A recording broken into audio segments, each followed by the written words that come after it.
Sport. I want to talk a little bit about sport. I am very passionate about sport. I love a bit of sport, and I love the Olympics.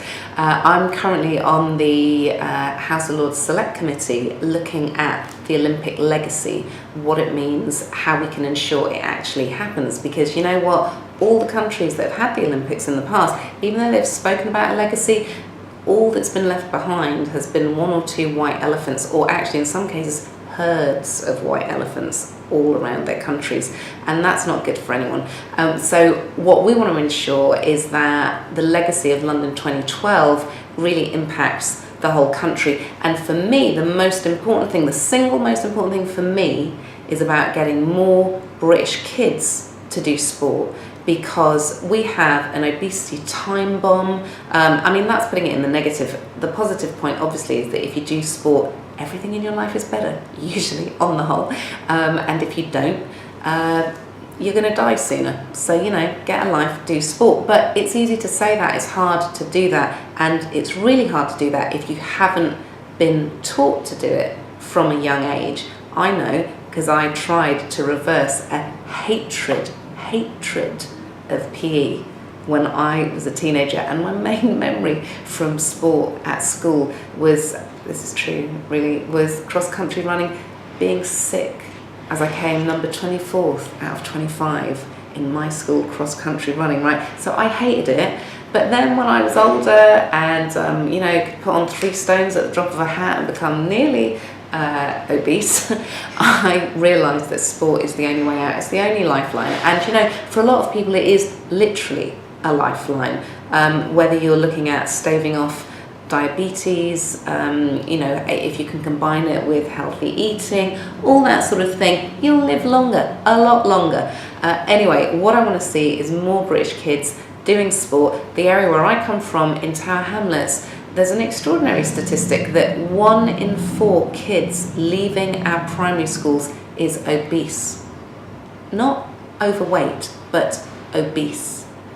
And I see those kids in my daughter's class in particular, just watching this 5-year-old who is obese, trapped in a body that they're not going to escape, because, you know, they get a packet of crisps for breakfast and they're on Pepsi and Coke all the time at home. That's about the only thing they drink.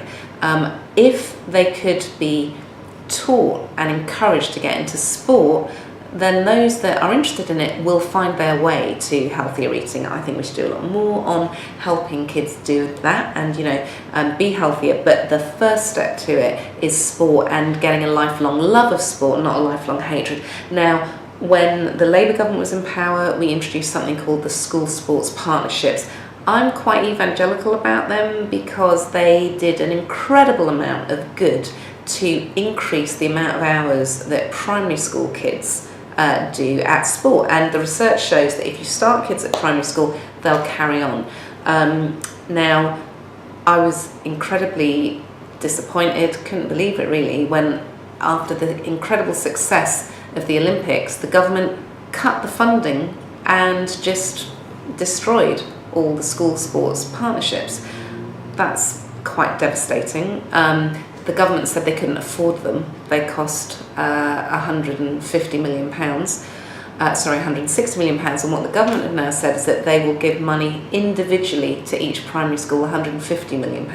So we're talking about £10 million difference, which is neither here nor there. The fact is, in the past, the school sports partnerships actually created an infrastructure so that you can have competitive sports at schools. It's not all just about competition. In fact, you know, you really need to encourage those kids that are never going to be involved in competition, but we do need to have competitive sport as well.